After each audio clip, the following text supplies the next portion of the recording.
which could almost be the epitaph on Morris's grave. And maybe I have to admit that I'm writing this not to show it to anyone, but because I can't help myself. And a blank page is the only safe audience for this story I can imagine. My little brother didn't start to talk until he was 4. A lot of people thought he was retarded. A lot of people around my old hometown Palo still think he was mentally retarded or autistic. For the record, when I was a kid, I half thought he was retarded myself, even though my parents told me he wasn't. When he was 11, he was diagnosed with juvenile schizophrenia. Later came other diagnoses: depression, obsessive-compulsive personality disorder, acute depressive schizophrenia. I don't know if any of those words really captured the sense of who he was and what he struggled with. I know that even when he found his words, he didn't use them that much. That he was always too small for his age, a boy with delicate bones, slender, long-fingered hands, and an elfin face. He was always curiously affectless.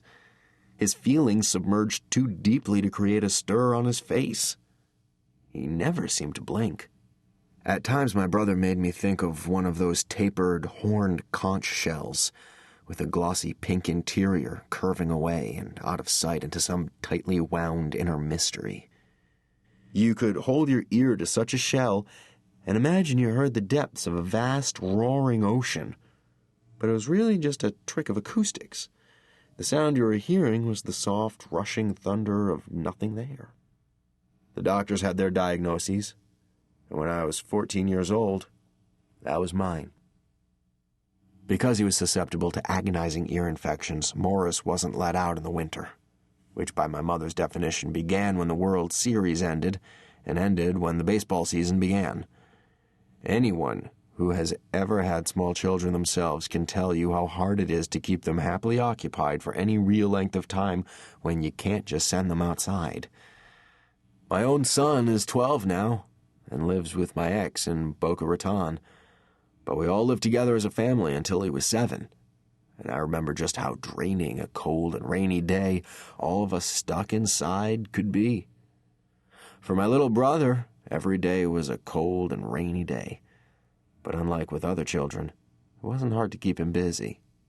He occupied himself, descending into the cellar as soon as he came home from school to work with quiet industry for the rest of the afternoon on one of his immense, sprawling, technically complicated, and fundamentally worthless construction projects. His first fascination was the towers and elaborate temples he would build out of Dixie cups. I have a memory of what might have been the first time he ever made something out of them. It was evening, and all of us, my parents, Morris and I, were gathered in the television room for one of our rare family rituals, the nightly watching of MASH. By the time the show faded into its second commercial break, however, we had all pretty much quit paying attention to the antics of Alan Alda and company, and were staring at my brother. My father sat on the floor beside him. I think initially he might have been helping him build.